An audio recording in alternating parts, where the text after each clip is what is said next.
You're listening to the Yes, I'm Still Sober podcast with John Rabin.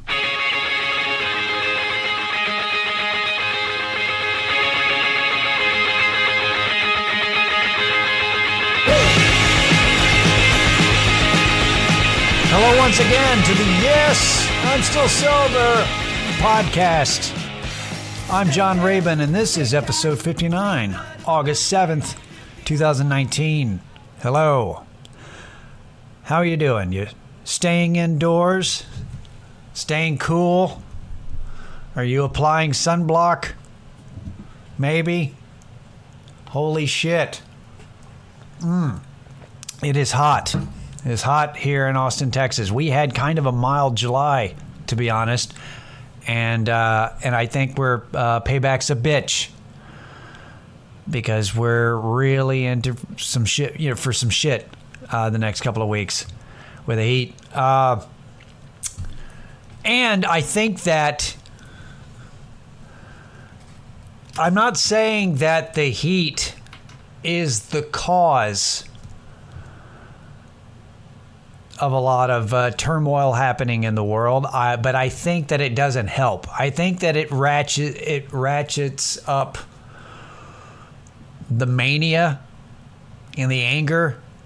I think that I really think that it's easier for people to lose their minds over little things or big things. I don't just mean like shootings and all that kind of shit. I just mean just anything, just, road rage, just tolerance levels for other people and patience. And I think that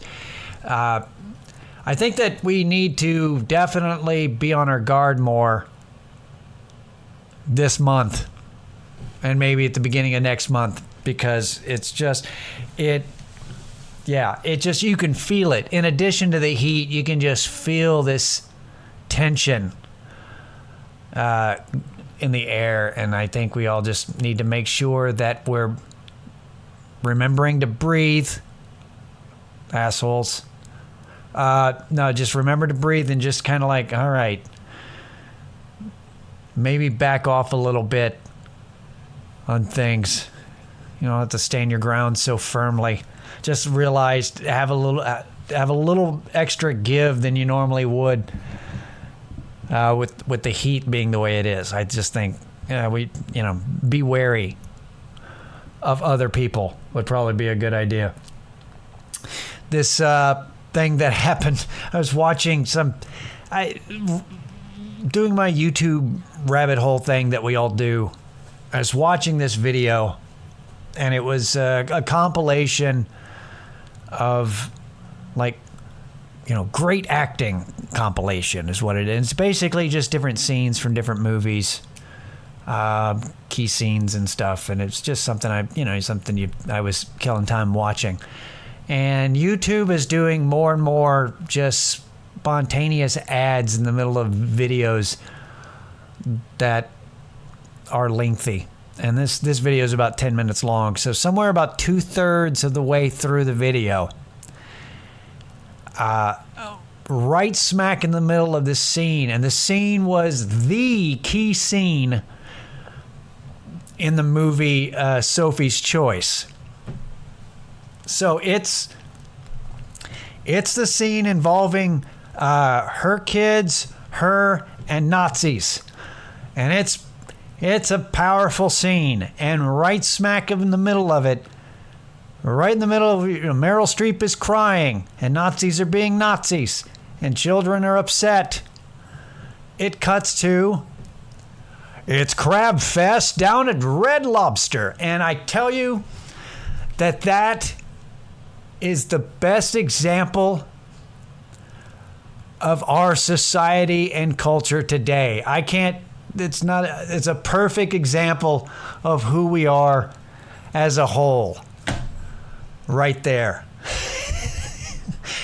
This timing was unbelievable. I could not believe it. Crab legs are back. It was unbelievable. So, the last week I talked about how, changes were happening And little did I know that they really were, because my roommate, who's been living with me for, I don't know, 3 years, almost 3 years, a while, is moving out this week, which means I am going to, I'm looking for a new roommate. And, you know I just posted an ad on Facebook initially. I haven't turned to Craigslist yet. You know, I'm not ready to open that doorway just yet. I kind of would like, hopefully, a friend of a friend would be nice. And I'm looking for a roommate who is probably not a psychopath. And that is key. And I, by the way, heavily emphasizing the word probably. And the reason that I do that is because anybody who thinks they're definitely not a psychopath, anybody who is sure they're not insane, probably is insane, or is way too well adjusted to be around me.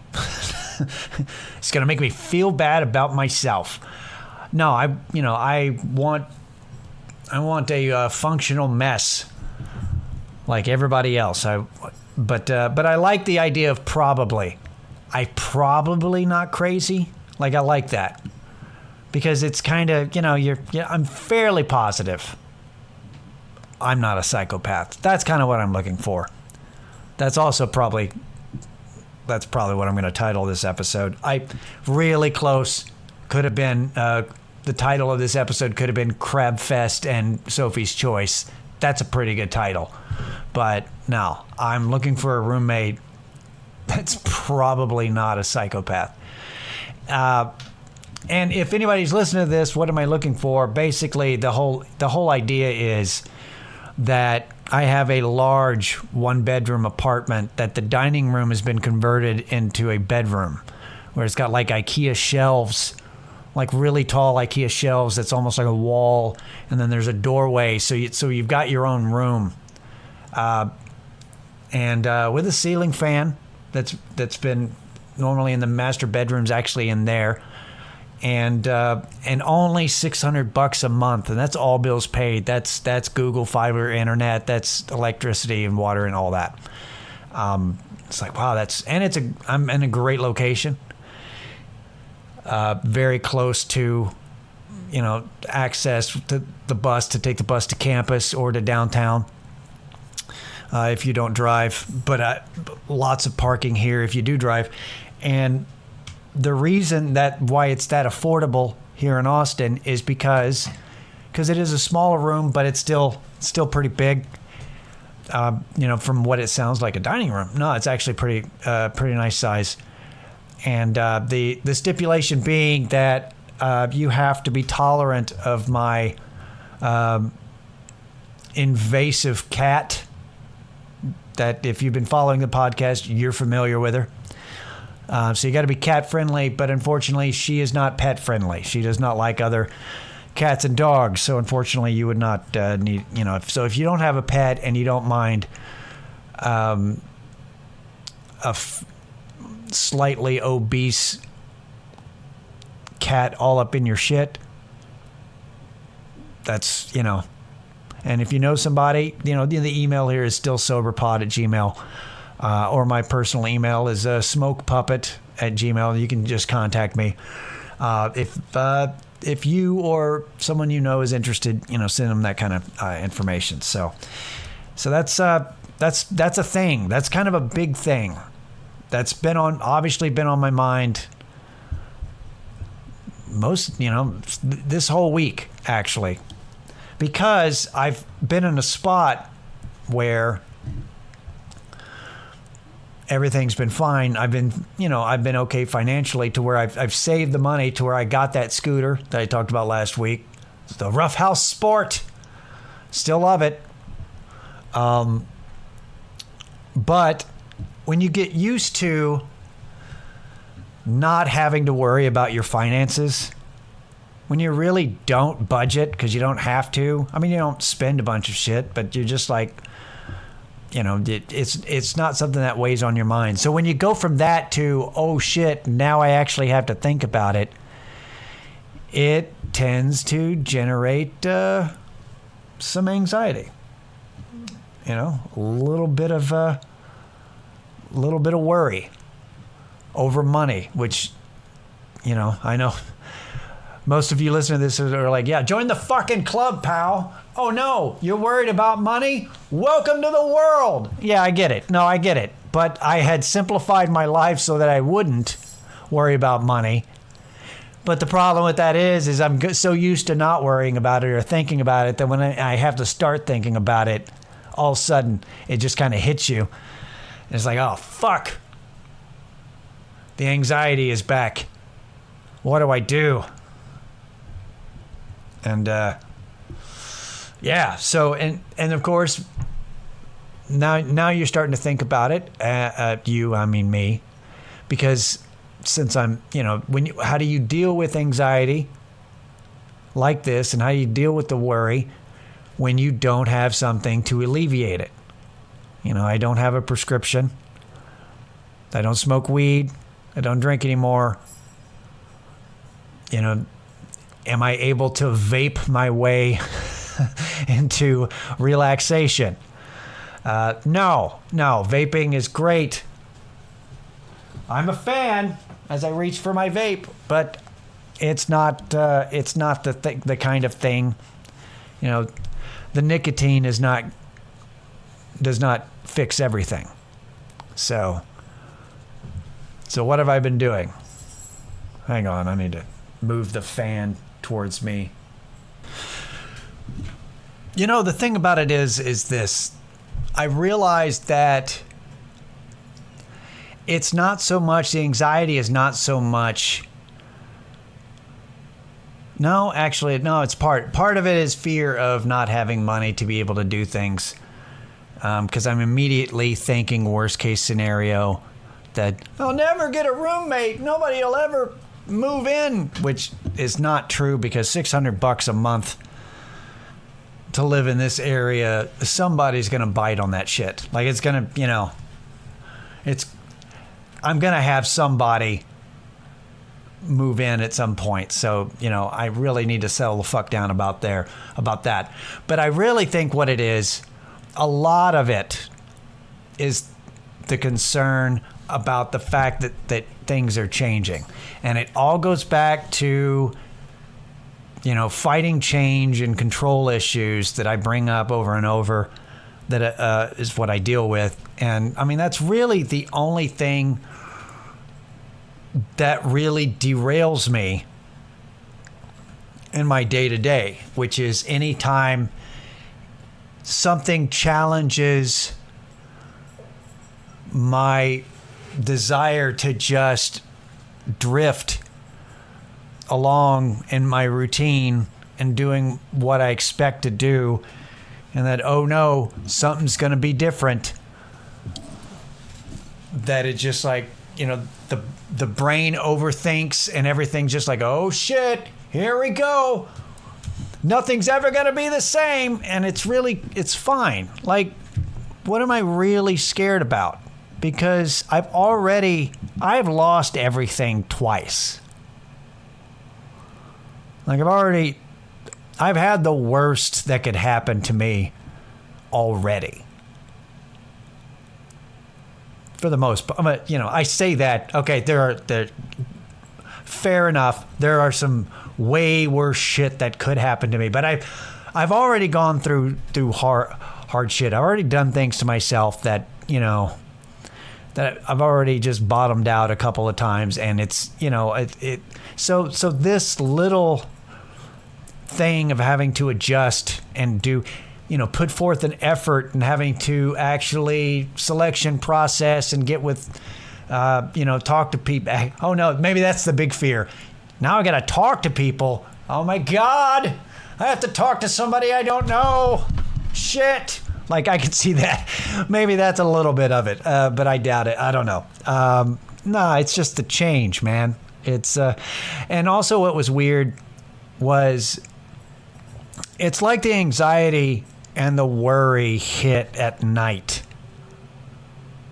It's like right before going to sleep is really when it peaked for me. It was really bugging me last night in particular, and I was just kind of sitting there going, fuck.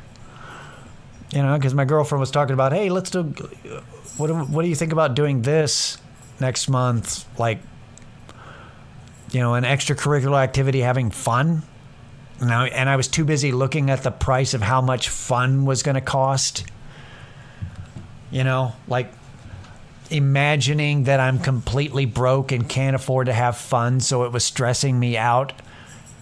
We didn't even decide to do that thing. It was that thing that she was looking at, like, hey, this might be fun. Oh, God, I can't do that. That costs money. Like, what other kind of fun are you going to have that's zero money? Like, how much fun could it be if it cost nothing? But it was all automatically kind of a freak out. I was just kind of sitting there going, God, what am I going to do? What do you mean, what are you going to do? That's right, Kitty. What am I going to do? It's like, what do you mean, what are you going to do? You're going to take care of the issue. Roommate moves out, you're going to get a new roommate. What do you mean, what are you going to do? You lose your job, you go find another job. It's you know, once you just kind of calm down, you're like, well, you just deal with what's in front of you, and that's all you do. And it's also kind of fascinating about how that like you feel a certain way or you think a certain way and you can't get out of it right. Like, even if you're aware that you might be overreacting, even being aware of it, I mean, that does help, but you're still kind of there. And somehow you kind of feel like that this is going to be your mindset for the rest of your life. You're kind of freaking out because you're like, oh my God, you know, I'm really worried way in advance. Like, you're going to be worried until it's all over with. Like, it's weird how that works, about how you're just kind of, your mindset, when you freak out. And then really all I had to do was just kind of breathe and relax a little bit. And then I went to sleep. And then I woke up this morning and I was fine. I woke up this morning and I went and got coffee. Like, I started my day and like, well, let's figure out what we're going to talk about on the podcast. Let's get this, let me work and get my ad together and, you know, take care of my business. And that's what I did. And it also helps to have a very supportive girlfriend who wrote an ad for me, even though I was like, no, you know what? I got it. Thanks. She's like, are you sure? Because I know how you like to represent yourself.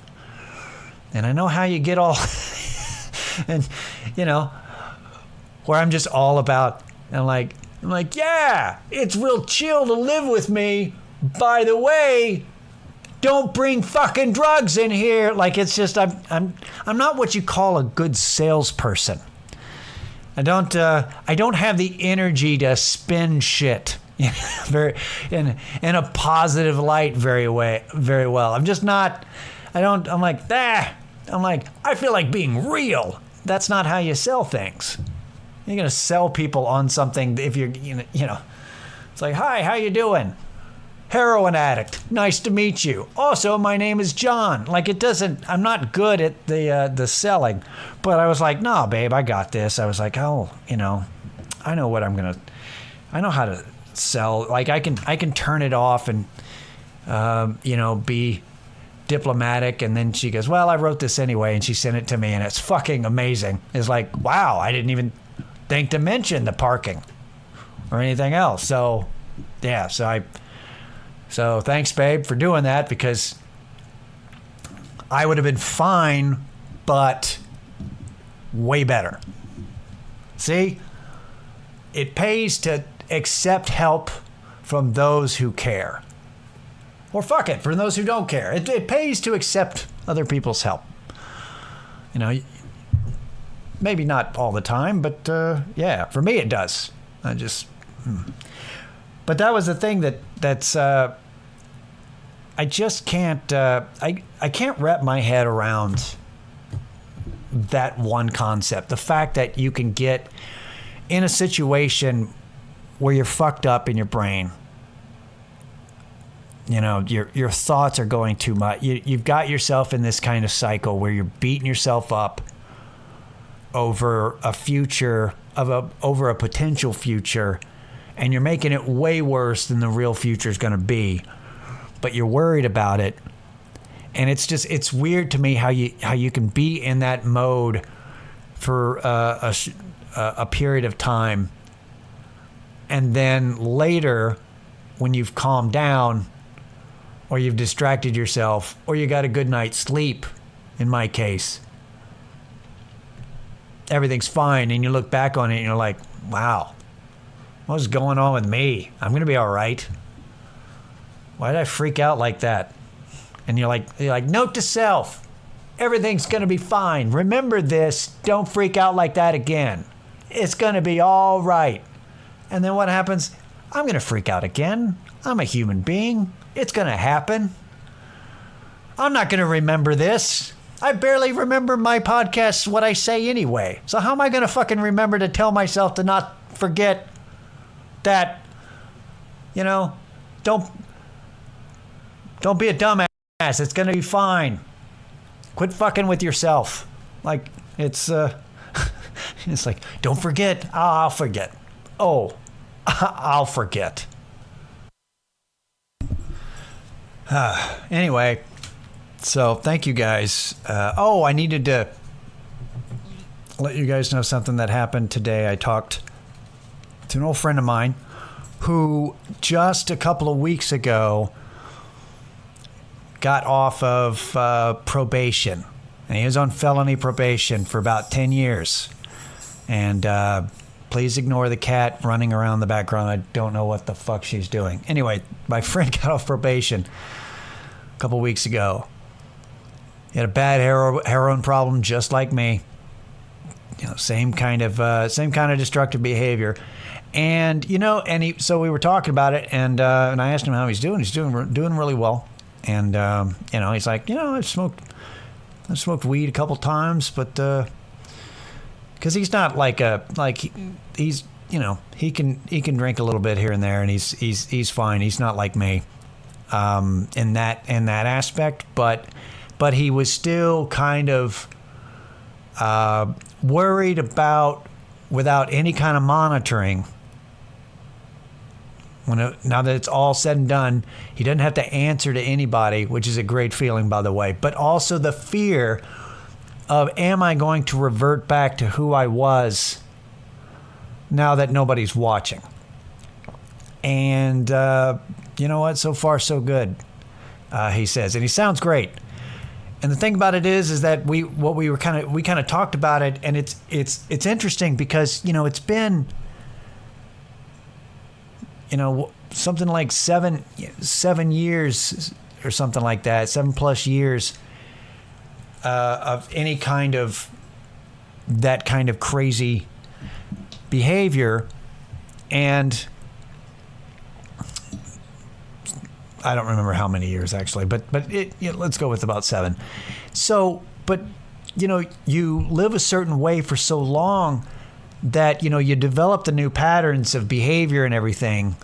And I don't think this even has to do just with sobriety, but I mean just with life change, and beginning a new phase in your life or whatever, and you start doing new habits, and you start being a certain way. At some point, it's actually harder.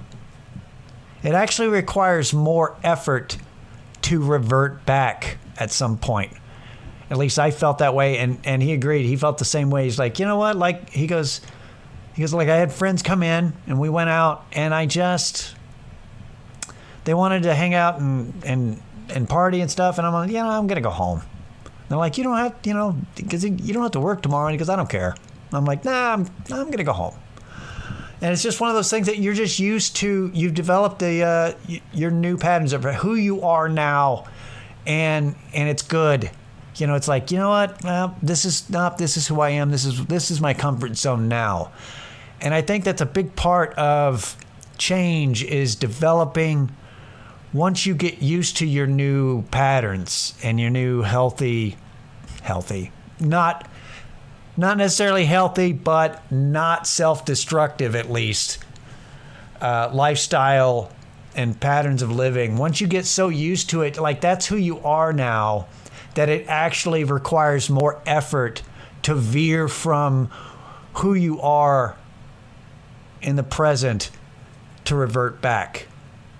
Now, granted, all it takes is just one mistake and it can just fucking take you right back down. But it's like staying the course, man. You're staying in your comfort zone, staying in the pocket where you are, what you're used to. You're like, this is the trajectory I'm on. I'm staying there.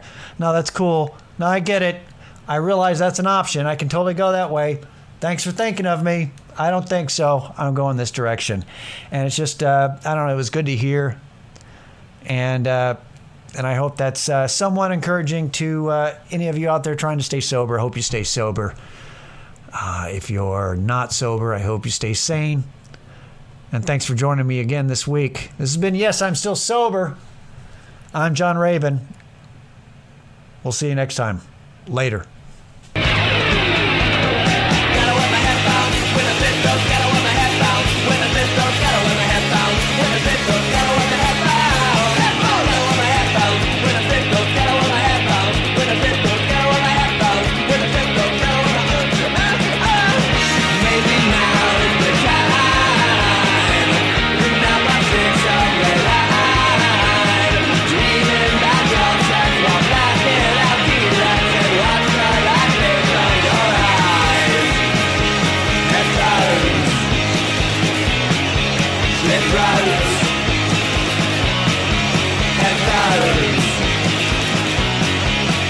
Right.